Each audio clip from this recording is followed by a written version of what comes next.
It's okay to be like a small fish. And I think I was always scared of being the worst person in the room, which I think is silly. But if you surround yourself with like better people, better producers, better musicians, better guitar players, when I started doing that, that's when I really started learning, like really, really looking at what they're doing, how those musicians are playing in the studio, how that engineer is, recording the session, and just like surrounding myself with better people was like a whole eye opener, because that's when it started going up, but my skill set for sure.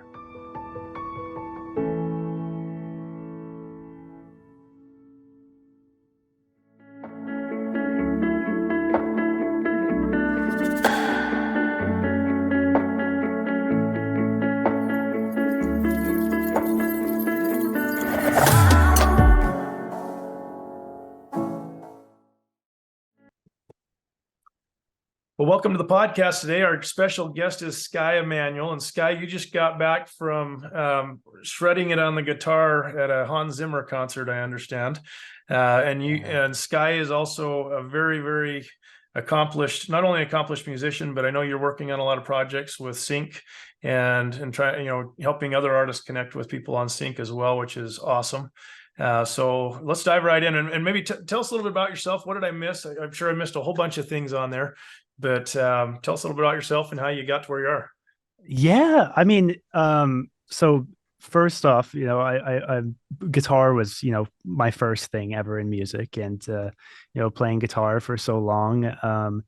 A few years ago, I think it was about well, actually, maybe a little longer, maybe 5 or 6 years ago, I started getting into like the sync world and doing tracks for sync for libraries or directly for TV shows.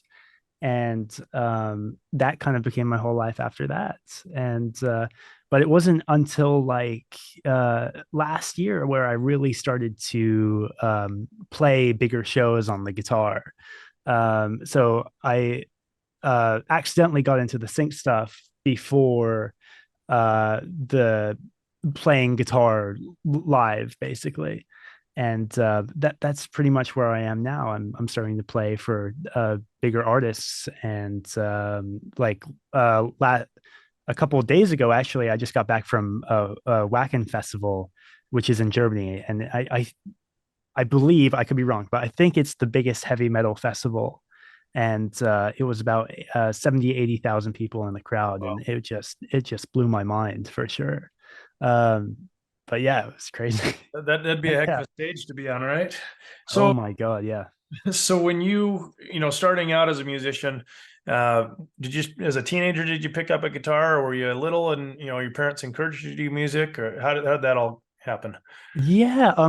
I was very fortunate to be born into a family that we had musicians in the family. My sister played piano and sang all the time, and my dad is actually he's a musician, and he's a producer. He's in the music industry, and I was very lucky to have that. And so I didn't actually start playing until I was around like 13, 14 ish. But it kind of just, made sense for me. And I think my friends like started getting into it at school, like starting to make bands after school, and I just wanted to be a part of it. And yeah, I just kept going, kind of fell in love with it, and started to play in more serious bands a few years later, and yeah, just kept rolling. That's awesome. So as with a dad that was a producer then, so that's an interesting unique thing that I haven't heard anybody that I've talked to recently tell me that. But was he did he encourage you to kind of go down in the music industry, or did he say, man, there's just no money in music, you need to go be a lawyer or a doctor? At first, he was very encouraging of playing the guitar. I don't know if he at first knew if that's really what I wanted to do. I think he was just encouraging me, like, yeah, play the guitar, it's fun. But I think as time progressed, I think he saw how like committed I was, and how much I was working at it. And then I think at that point he was like, okay, well, this is what you got to do to succeed. And he I mean, I I was so lucky. He really, helped me create a path for myself, and I can ask him so many questions about, what his opinions and what I should be doing. And yeah, he was really, really supportive. That's awesome. And it's probably been super interesting as well to have, somebody who'd kind of probably grown up in that analog, to digital time period, because there's been such an evolution of Yeah, tools over the last, 30, 40 years now in the yeah, music business. Awesome. yeah.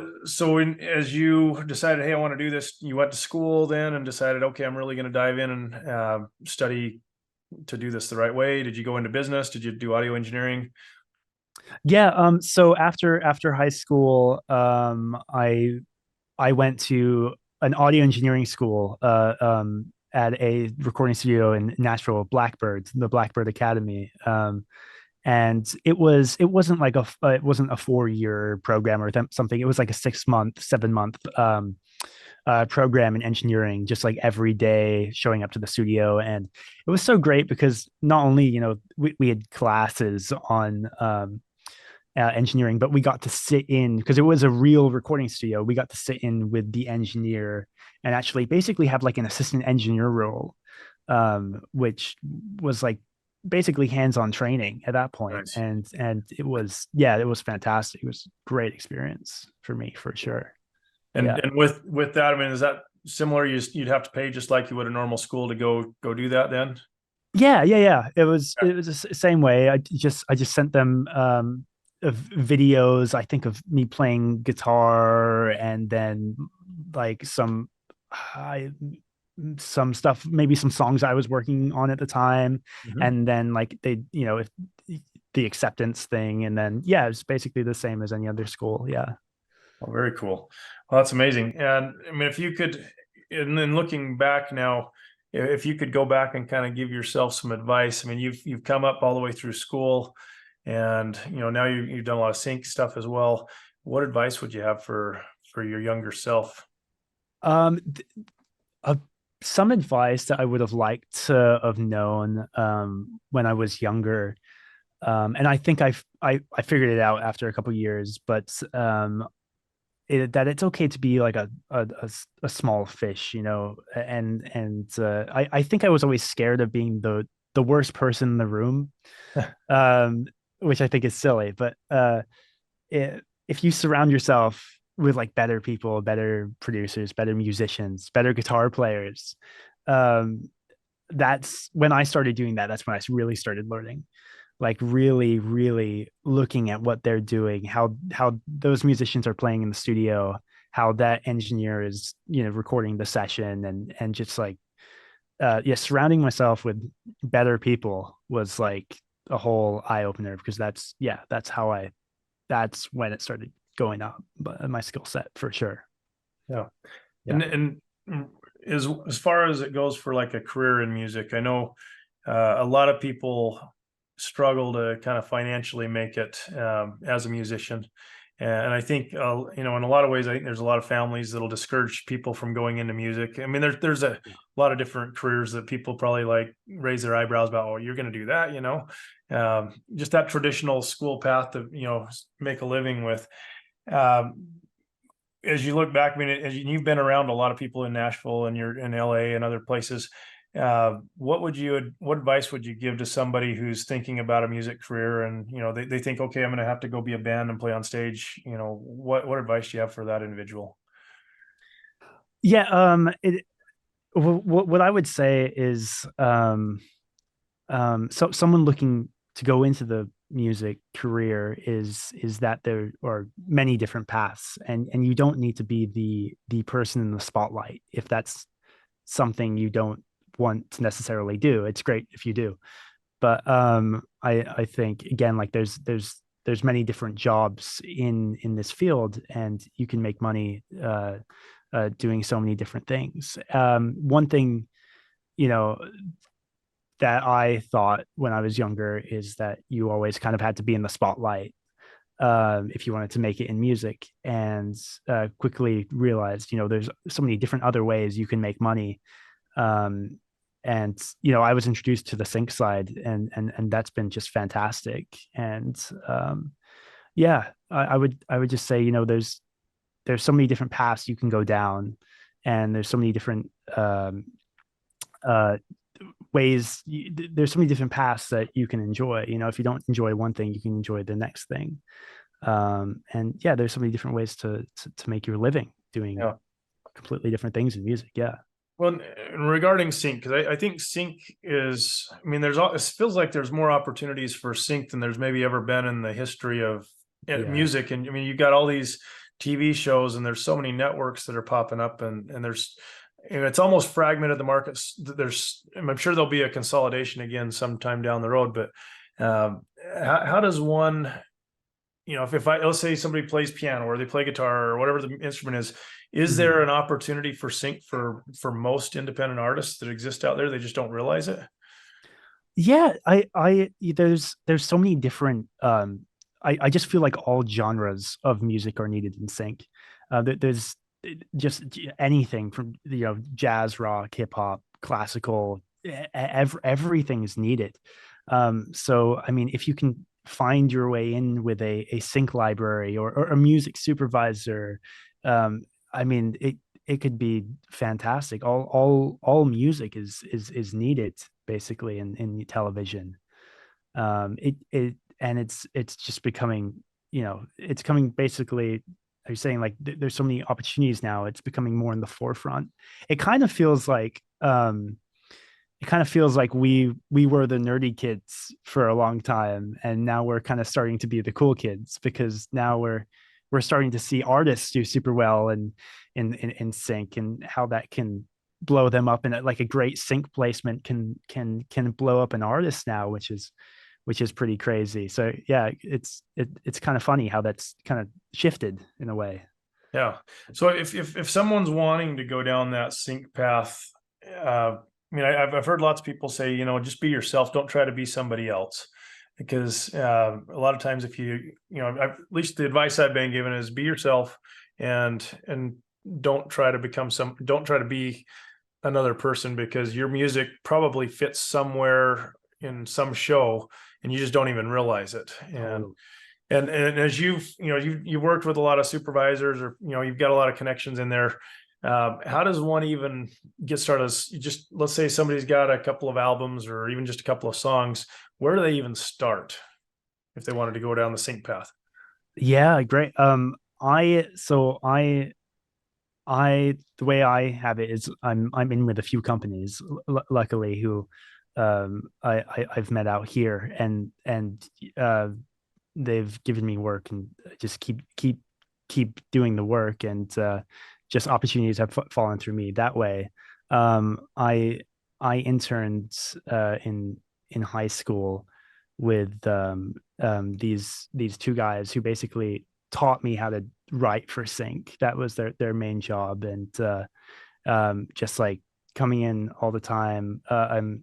I would go in like 5 days a week to this internship, which was just two guys basically at a studio, and they were just phenomenal writers and producers. And that was actually the first time I saw it hands on, of them just constantly pumping out great and fantastic songs too. Um, and I basically learned from them, watching them, and how it all works. And I would say, like, if you can get in with companies, I'm not sure how you would. I think everybody's case is different how they get in, but yeah, getting in with certain libraries or music supervisors, that's the way to go. And Yeah. doing a great job, and they'll call you back. And I hear a lot about libraries. You've got kind of go to the supervisors direct, or you go to the libraries. What advantages are there with going to those libraries, or do you end up just getting lost in a flood of, thousands and thousands of songs? And if you do sign your stuff away to a library. From my experience, the libraries have been great. It's been fantastic. I've had so many placements, and that's pretty much the only way I do it, is through the libraries. And no, it's great, because honestly, I can write a song and then send it to them. I mean, the plus side is that you don't have to worry about it after you've written it. It's basically in their hands, and then I can start the next one, feed it to them, and then I'll look, a year later at what it's been placed in, and it just be, a couple placements a year for these songs, and it's a great way of about doing it, honestly. Yeah. Yeah. Yeah. Interesting. And I know you're starting up I mean, you're a producer and you're starting up kind of a new project coming up here. Do you want to share a little bit about that with us? Yeah. So I mean, it's very new. Me and my friends, me and actually a few friends who we've been doing the sync stuff for a while. We kind of saw that um, we've been uh, we've been and artists have been getting, big who get these big sync placements. Their streams are going crazy, and their followers are going up too. So basically, what we're trying to do is make something in between a label and a sync label, where we want to create a library like a sync label, but we want to up the music quality, to have a label standard of music quality on that sync library. And our main focus is just to build up artists, build up their fans, build up their followers through these big sync placements. And we're not going for, like the background music. We're going for like the main uh, points in the television shows, where the fans of these shows can see these artists and then can hear their songs and then go follow them, and they're a fan of that artist as well. Hmm. Very, very cool. And I mean, is getting something like that, if you're an artist, is that just kind of happens by chance and you gotta, hit the jackpot, or is there a specific process that someone can follow that gives them at least a better chance of having something happen like that? Yeah, with us, we're treating it as a case. We uh if we if we're fans of someone's music, we want to work with them. So normally what we do is we're like, hey, if we if we love an artist, we'll hit them up and be like, hey, like, um this could be a great opportunity for both of us. Like, we would love to like write 2 or 3 songs with you, and if you want to do, we do it by EPs. Okay. So we're releasing 3-4 songs at a time by different artists. And so we're just doing it project by project, and then we're just blasting music supervisors with these EPs, and we're keeping it very concise, like less is more basically approach. The first year we're only going to have 20 artists, nothing more than that. um so yeah, that's how we view it. Yeah. Very cool. And if somebody wants to kind of see what you're doing, is there somewhere they can go, a website or somewhere they can go check that out? You know what? Not yet, but soon there will be. We're very new. We just started up. Nice. So we only have our first 5 artists now, but yes, soon there will be a website, a Well, landing page. Yeah. so I'm going to make sure we put at least an email address in that Yeah. show notes so they can find you. Yeah. Kind of last question, I guess, for you. So the whole idea of this podcast was to kind of feature successful musicians, and what's been interesting as I talk with different people in different venues or avenues of music, everybody's got kind of this different version of success. I'm curious what, in your mind, at least where you are right now, what would you define as a successful musician? Oh, that's a great question. um I have a feeling mine's not going to be like most people's. For me personally, success is constantly learning, and to be able to look at myself like even a month ago, or a couple of weeks ago, and be like, oh, I would have done that completely better. For me, that's a successful month, because I'm like, oh, I really got better this month, and it just keeps going. Like, it never stops, whether it's with guitar or with production. um that's what kind of keeps me going, because I get to see like personal growth, and that's just awesome. So that's I think for that's me, that's awesome. what it is. I've heard one of the people I really enjoy listening to speak, and I love his books, Ed Milet. But he talked a while ago. I heard him talk about the idea of, I want to meet the 20 years from now me, and when I get there, I hope that I don't disappoint what that 20-year me in my mind could have been. And so the Yeah. whole idea of growing, I think there's a lot of maturity and a lot of truth to the idea that, if I want to be this, you know, the best version of myself, you do have to be growing. Because if you think about it, if you just stay the same, and that's cool if you can play a chord or play a certain thing on the guitar or the piano or whatever instrument you play, but or just as a human being, if you're not learning and growing and you're the same as you were a year ago or even a month ago, man, I think that future 20 years from now self, if you meet that Yeah. person face to face, you would hope that the best version of yourself recognizes the version that actually gets there 20 years from now. Completely. So Totally. Yeah. awesome.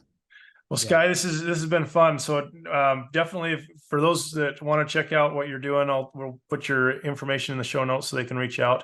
Yeah. I think it's interesting to see how much opportunity there is in the sync placement. So if you're a musician out there and you're thinking, okay, how can I monetize what I'm doing or actually make a living? Sync is absolutely worth learning about, studying a little bit, and I think you definitely got to work hard to do it, but I think it's one of those that there's huge opportunities and it's a great time. There's never been a better time for sync. Yeah. So, Skye, thanks so much for sharing with us today, and we'll Thank catch you you. on the next one. Yeah. Thanks so much.